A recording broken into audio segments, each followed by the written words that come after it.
இப்பொழுது தென்னை மற்றும் வாழை சாகுபடி நுணுக்கங்கள் பள்ளத்தூர் டி. பாபு ராஜேந்திர பிரசாத் அவர்களுடன் நேர்முகம் கேட்கலாம். வணக்கம். வணக்கம். எத்தனை வயதாகுது? 64 வயது ஆகுது.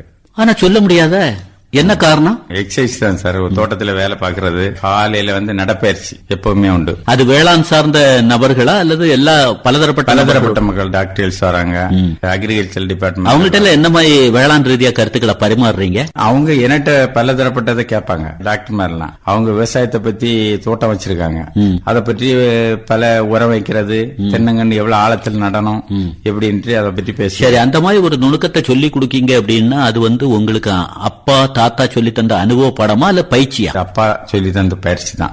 அப்பா அப்படி என்ன சொல்லி தந்திருக்காங்க? அவங்க பழைய ஆளு. அவங்க விவசாயத்தை பத்தி நான் கூட தோட்டத்துக்குலாம் அந்த காலத்திலே போறது உண்டு. அதனால கொஞ்சம் இது பண்ணி அவங்க சொல்லி தரத நான் ஃபாலோ பண்ணிட்டு இப்பவும் அதை பண்ணிட்டே இருக்கிறேன். சொல்லுங்க பாப்போம். அப்பா சொல்லி தந்தையில இந்த பயிர் ஏத்துமக்கா, இது நம்மளுடைய உழைப்பும் குறவு லாபகரமா இருக்கும் அப்படின்னு அப்படி ஏதாவது? தென்னை மரத்துக்கு தோட்டத்துக்கு கூட்டிருப்போம். அப்ப அந்த காலத்துல நான் சின்ன வயசுல எல்லாம் மரத்துக்கு தண்ணி கோரி ஊத்தி வளர்த்தோம். அப்ப பம்பு செட்டு பள்ளிக்கூடம் போறதுக்கு முன்னாடி. ஆமா, போயிட்டு சாயங்காலம் ஸ்கூல் விட்டு திருப்பி பானை வச்சு தண்ணி ஊறி ஊத்துவோம். விளையாட்டு அப்படிங்கறது அன்னைக்கு தோட்டத்துல தான் இருந்தது. எப்படி தென்னை சாகுபடி அப்படிங்கும் போது அந்த தென்னையை வளமா கொண்டு மகசூல் ரீதியா வருவாய் பெறணும் அப்படின்னு விருப்பப்படுறாங்கன்னா ஒரு விவசாயி என்ன தெரிஞ்சிருக்கணும்? தென்னங்கன்னு நட்டுறது சார் எப்பவுமே 2 அடி ஆழம் குறையாம இருக்கணும். கண்டு தேர்வு அதுல நாங்க குவாலிட்டி பார்த்தா தென்னங்கன்னு எடுத்து வைப்போம். அந்த கண்ணை பார்த்து தான் எடுப்போம். இந்த குறைஞ்ச இதெல்லாம் டேமேஜ் இருந்தானே அதை கழிச்சிருவோம். கண்டு தேர்வு அல்லது கண்டு உருவாக்கம்ங்கிறது வீட்டிலேயே தயார் பண்றதா அல்லது உங்களுக்கு நம்ம தோட்டத்திலே இருக்குது? எப்படி கண்டு தேர்வுக்காக என்ன பண்ணுவீங்க? எத்தனை வருஷத்து தாய் மரத்துல கண்டு எடுப்பீங்க? எத்தனாவது கொலையில எடுப்பீங்க? 20 வருஷத்துக்கு பிறகு உள்ள மரத்துல உள்ள காய் தான் எடுப்போம். அதுக்கு முன்னாடி விலங்கு தையில 4 வருஷம் 5 வருஷத்துல உள்ள காய் விதையை எடுக்கிறது கிடையாது. சரி, அது தேங்காய் 2 மாசத்துக்கு பிறகுதான் அந்த தேங்காய் வெட்டி இருக்கணும். 40 நாள் 45 நாள்ல வெட்டின தேங்காய் எல்லாம் எடுக்கிறது கிடையாது. வெட்ட மாட்டோம். 60 நாள் கழிச்சு வெட்டினாதான் அது மூப்பு. அத முத கொலை 2ஆம் கொலை. அந்த மூத்த கொலை தான் நம்ம நாத்துக்கு வைக்கிறது. வெட்டணுங்கிறீங்க. வெட்டும் போது தரையில விழுந்து சின்ன பின்ன பட வாய்ப்பு இருக்காது. ஏன்னா நம்ம தோப்ப உழுது புழுதி ஆக்கிருப்போம். மண்ணாதான் இருக்கும். மணல் இருக்கும். தரையில அடிபட வாய்ப்பு இல்ல. அது கெட்டி இறக்குறாங்களா சிலரு? ரொம்ப ஹைட்டா இருந்தா கேரளா இருக்கு. சரி, அப்படி இறக்குனது உடனே உடனடியா நாத்து பாவுதல் தன்மையா அல்லது நிழல்ல ஏதாவது உலர்த்து?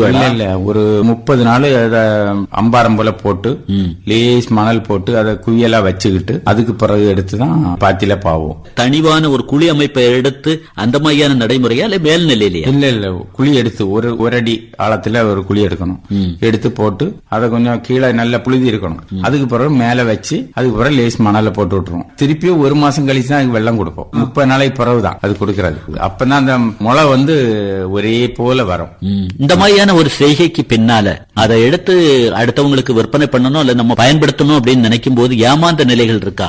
இல்ல, 100 காய் பாவனா ஒரு 15 காய் டேமேஜ் போக. அதான் கேக்குறேன், என்ன காரணம்? அது சில இது குருத்து புழு சில இதுல பாதிச்சுக்கப்பட்டிருக்கும். அது எப்படியும் ஒரு 15 காய் 20 காய் போகத்தான் செய்யும். சரி, வீரியமா வரணுங்கிறதுக்காக உரம் கொடுத்தல் தன்மை நாற்று பாவுதல் அந்த நுட்பத்துல உண்டுமா? இப்படி கிடையாது. முதல்ல உரம் போட மாட்டோம். கரையான் பிடிக்காம இருக்கு, லேசா குப்பை இதெல்லாம் போட்டுக்கிறது. அப்புறமா அந்த கண்டு உற்பத்தி அப்படிங்கறது உங்களுடைய தேவைக்கு அது அதுலயே நான் காசு பாக்குறேங்கிறீங்களா? அதுலயே நான் விலைக்கு கொடுத்து அதுலயும் காசு பாக்குறேன். ஒரு கண்டு எவ்வளவுன்னு கொடுக்குறீங்க? ஒரு கண்ணு இப்ப 70 ரூபாய் 80 ரூபாய்க்கு மேல இருக்கு. கொஞ்சம் கூடுதலா தெரியலையா? தேங்காய் விலை இப்ப கிலோ 64 ரூபாய் இருக்கு. இன்னைக்கு மார்க்கெட் 64 ரூபாய் தேங்காய். அப்ப அதை பார்க்கும்போது 70 ரூபாய் 80 ரூபாய்க்கு மேல. சில கண்ணு 100 ரூபாய்க்கு கொடுக்கறோம். கொடுத்தாலும் வாங்கிட்டு போக போட்டி இருக்கு. போட்டி இருக்கு.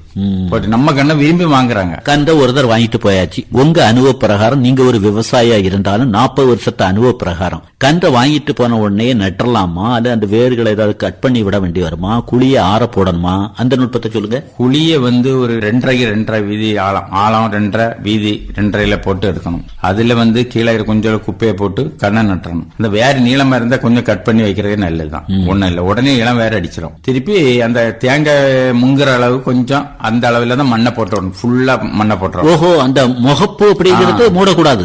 கொஞ்சம் தேங்காய் மட்டும் முங்கி இருக்க மாதிரி மண்ணை போட்டுறணும். சரி. அது நாளடைவிலே முங்கிரும் மணல் விழுந்து. அந்த வெறும் மணலை போடணுமா? அதுல கூட 3 வகையான நுட்பங்கள் அப்படிங்கிற ரீதியில கொஞ்சம் உரத்தை போடுது. கொஞ்சம் ஆத்து மணல் பருவட்டு மணலை போட்டு வச்சா அது கொஞ்சம் நல்லா இருக்கும். காத்து வந்து செடி அசைவு இருந்தா வளராது. அதுதான் அந்த கண்ணை வந்து தாத்து வைக்கிறது. இப்போ பெரிய மரமா ஆகும்போது 5 வருஷம் 4 வருஷத்துக்கு மேல அந்த கண்ணு மரம் வரும்போது மரம் விழாது. மேல கொண்டு வச்சோம்னா கண்டிப்பா அந்த மரம் 5 வருஷத்துல 6 வருஷத்துல விழுந்துரும், சரிஞ்சிரும். அந்த அனுபவம் இருக்குது. நான் நிறைய மரம் அதனால வைக்க மாட்டேன். அப்பா காலத்திலேயே அதை தாத்து தான் வைக்க சொல்லி. தண்ணீர் கொடுத்தல் எப்படி? தண்ணீர் கொடுத்தல் நாங்க வந்து உயிர் தண்ணீர் கொடுப்பா. அது கொஞ்சம் சொட்டு நீர், தண்ணி பாயும் இல்ல, அதுல கொஞ்சம் கோரி விடுவோம். அதுக்கு பிறகு சொட்டு நீரை போட்டு விட்டுருவோம். கன்று பருவத்திலேயே ஏதாவது பூச்சி நோய் தாக்குதலுக்கு வாய்ப்பு இருக்கா? அப்படி வாய்ப்பு வந்து வெள்ளம் கட்ட பச்சை சாணம் இந்த மாதிரிப்பட்ட உரங்கள் வச்சாதான் கூணுண்டு இருக்குல்ல, காண்டாமிருகம் உண்டு, அதுல வர்றதுக்கு வாய்ப்பு இருக்கு.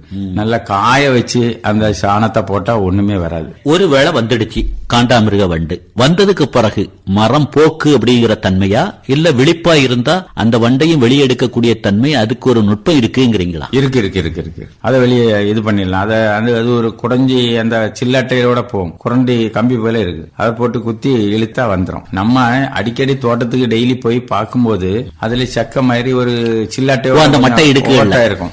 அப்ப அந்த ஓட்டைய ஹோல்ல போட்டு எடுத்தா அது உள்ள இருந்து வரும். அதான் தோட்டத்துக்கு டெய்லி போகணும். இன்னொரு விதத்துல தோட்டம் சுத்தமா இருந்தா அந்த மாதிரி வண்டுகளை தவிர்க்க முடியுமா? கண்டிப்பா தவிர. செடி கொடி எல்லாம் இல்லாம இருந்தா மற்ற பதவல் எல்லாம் கொஞ்சம் இருக்க கூடாது.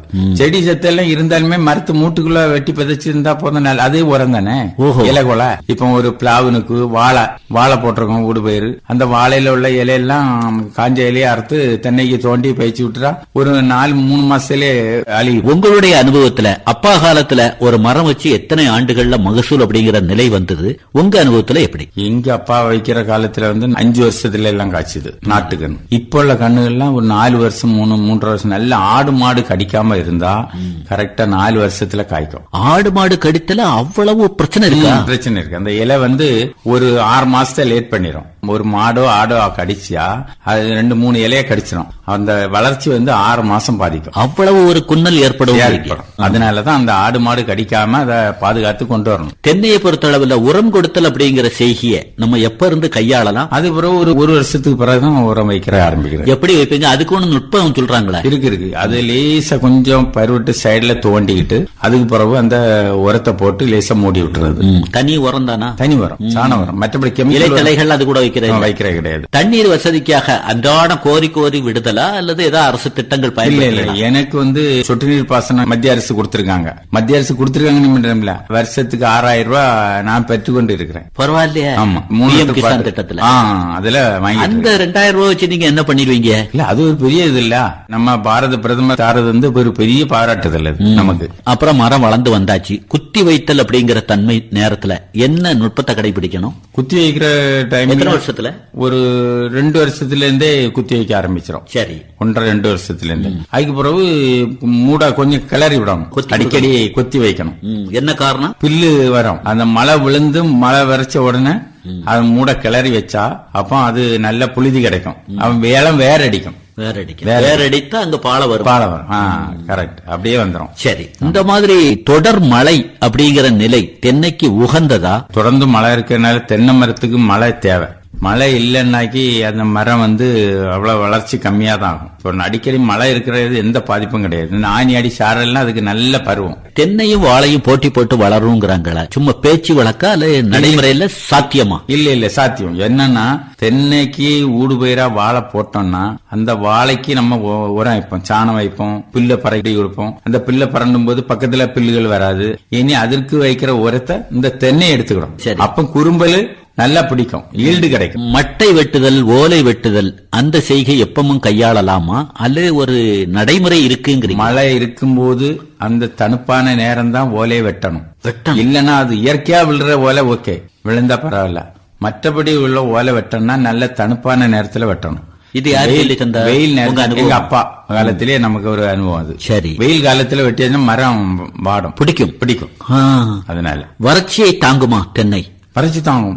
நாங்க சொட்டு நீர் போட்டிருக்கனால எங்களுக்கு எந்த வறட்சியும் வராது. அது டெய்லி 24 hours சொட்டு நீர் போயிட்டே இருக்கும். எனக்கு 2016 தந்தாங்க. திருப்பி 3 வருஷம் கழிச்சு வந்து பார்த்துட்டு நீங்க நல்லா மெயின்டைன் பண்ணிருக்கீங்க, இனி அடுத்தால உங்களுக்கு என்ன அடுத்தால தருவோம் அப்படின்னு சொல்லி. அது எந்த விதத்துல உங்களுக்கு மானியம் அப்படிங்கிற அடிப்படையில் கிடைச்சிருக்கு? ஃபுல்லா அதுலதான் மானியம். இவ்வளவு நுட்பத்தை கையாண்டதுக்கு பிறகு ஏமாந்த நிலையா அல்லது ஒரு கொலையில எவ்வளவு காய் வெட்டுறீங்க? ஒரு கொலையில 60 காய் 40 காய் குறையாம இருக்கு. ஒரு மரம் அப்ப எத்தனை காய் கொடுக்குது உங்களுக்கு? நீங்க 2 கொலை வெட்டுவோம் 80 காய் வெட்டோம். 80 காய் வெட்டோம். இவர் தட்டுறாரோ அப்படின்னு வானொலி கேட்கக்கூடிய விவசாயிகள் 80 காய் நிசாரமா சொல்லு, நம்மளும் விழுந்து கவனிக்கிறோம், கொலைக்கு 15 தாண்ட மாட்டாங்க அப்படின்னு யோசிக்கக்கூடியவங்களுக்கு நீங்க சொல்லக்கூடிய ஆலோசனை என்ன?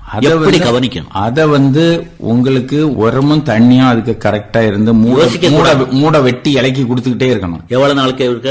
ஒரு 2 மாசம் 3 மாசத்துக்கு இருக்கா மூட வெட்டி இலக்கி கொடுக்கணும். அப்ப இளம் வேற அடிக்கும், அப்ப குறும்பல் நல்லா பிடிக்கும். ஆவரேஜ் 40-20 குறையாம அப்படியே எழுது தரும். உரம் கொடுக்கணுமா, தண்ணி கொடுக்கணுமா, தென்னை தானே அப்படின்னு நிசாரமா நினைச்சா ஒரு 6 மாசம் வேலை செய்யலன்னா தென்னை பலன் தராது.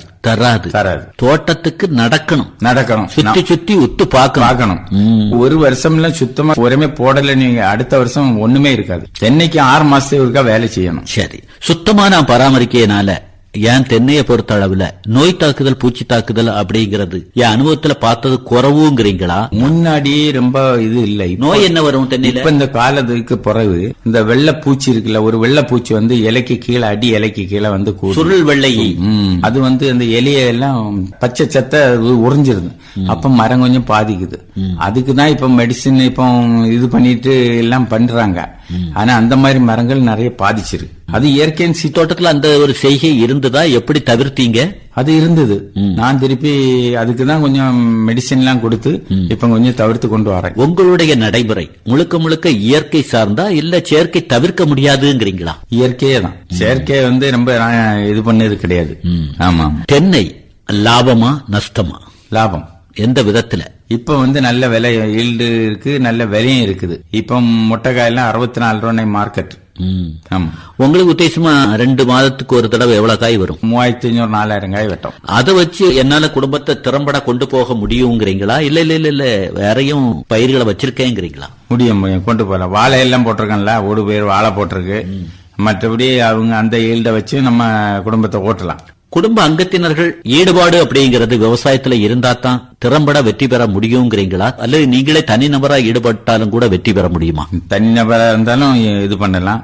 வீட்டுல உள்ளவங்களும் சப்போர்ட் பண்ணிடுவாங்க. என்ன பண்ணுவாங்க அவங்க? காய்கறி செடிகள் போட்டிருப்பாங்க, கத்தரி, மிளகு கண்ணு நீங்க போட்டு கொடுப்பீங்க. ஆமா, மணத்தக்காளி எல்லாம் கொஞ்சம் வச்சிருப்போம். சரி. ஆமா, அதை பறிக்க வருவாங்க. அதை கொஞ்சம் மெயின்டைன் பண்ணி விடுவாங்க. அந்த நேரத்துல இந்த வேலையை செய்வாங்க. ஆமா. அதோட வீட்டு பக்கம் கொஞ்சம் நாட்டுக்கோழி வளர்க்குறேன். அப்படியா? ஆமா, அதுவும் வளர்த்துட்டு இருக்கேன். என்ன நாட்டுக்கோழின்னு அழுத்தமா சொல்றீங்க? அது முட்டை நம்மளுக்கு வீட்டுக்கும் எடுத்துக்கிடுவோம். கோழிக்காரம் எந்த விதத்துல உங்களுக்கு விவசாயத்துல நல்ல உரம்? அது கோழிக்காரம் ஒரு மரத்துக்கு ஒரு பெட்டி போட்டா போதும். சூட்டுத்தன்மைங்கிறாங்களா? அது வெள்ளம் கொடுத்துருவோம்ல, வெள்ளம் கொடுக்காம இருந்தா சூடு. மற்றபடி நல்ல உரம். வாழை சாகுபடியில என்னென்ன ரகங்கள் போட்டிருக்கீங்க? அதுல கற்பகலி போட்டிருக்கோம். சிங்கம் கற்பகலி நோய் அடிக்காது.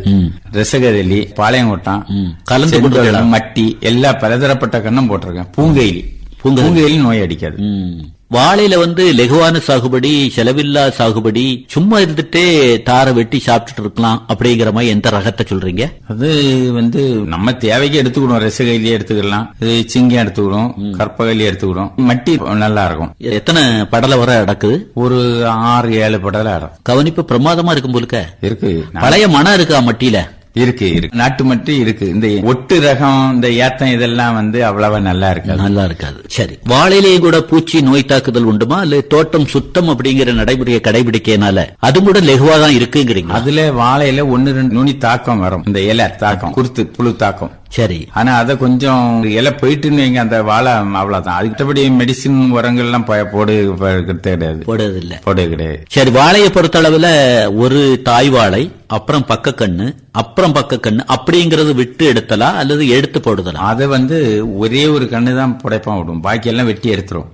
அது விட்டோன்னு வைங்க, அந்த கொலையில பிடிக்கும், கொலை சிறிதாயிரும். இப்ப இந்த கண்ணை நம்ம கொலை போடுறதுக்கு முன்னாடி அதுல இருந்து கண்ணை எடுக்க கூடாது. உரம் வைத்தல் அப்படிங்கிறது பூ வெளியே வந்தது வரை கொடுத்தா போதுமா இல்ல அதுக்கு அப்புறமும் கொடுக்கணுமா? பூ வெளியே வந்ததுக்கு முன்னாடி கொடுத்துட்டா போதும். ஆமா, பூ அந்த முறை ரொம்ப கொடுக்காண்டா. கொடுத்தா காய் வெடிக்கும். உங்க அலைபேசி ஒன்னு சொல்லலாமா? மொபைல் நம்பர் 9441312324 9443102324 இல்லையா? இன்னும் ஒரு தடவை சொல்லுங்க. 9443102324. சரி, இப்ப நம்ம வானொலி நிகழ்ச்சியை கேட்டுட்டு சாப்பிட்டு ஒண்ணு ஆலோசனை கேட்கலாமா? வாழையில என்ன ரகம் போட்டா என்ன நோய் வரும், என்ன பூச்சி தாக்குதல் வரும், வராம தவிர்க்கிறதுக்கு வழிமுறை என்ன, தோட்ட பாதுகாப்பை பத்தி சில ஆலோசனை கேட்போமே அப்படின்னு அலைபேசி வாயிலா உங்களை தொடர்பு கொண்டா அவங்களுக்குன்னு நேரம் ஒதுக்கி சொல்ல தயாரா இருப்பீங்களா? இப்படி கண்டிப்பா சொல்லலாம். ஆக குமரி பண்பலைக்காக தென்னை மற்றும் வாழை சாகுபடி நுணுக்கங்கள் அப்படிங்கிறது நம்மளுடைய அணுகுமுறை, நம்மளுடைய அனுபவம், நம்மளுடைய உழைப்பு பொறுத்துத்தான் வெற்றி தரும் அப்படிங்கிற மாதிரி எல்லாரும் புரிந்து கொள்ளக்கூடிய வகையில அழுத்தமா சொல்லியிருக்கீங்க. உங்களுக்கு குமரி பண்பலை சார்பாக மனமார்ந்த நன்றி. நன்றி. நன்றி, வணக்கம். இதுவரை தென்னை மற்றும் வாழை சாகுபடி நுணுக்கங்கள் பள்ளத்தூர் டி. பாபு ராஜேந்திர பிரசாத் அவர்களுடன் நேர்முகம் கேட்டீர்கள். உடன் உரையாடியவர் தேரூர் எஸ். சிவசுப்பிரமணிய பிள்ளை.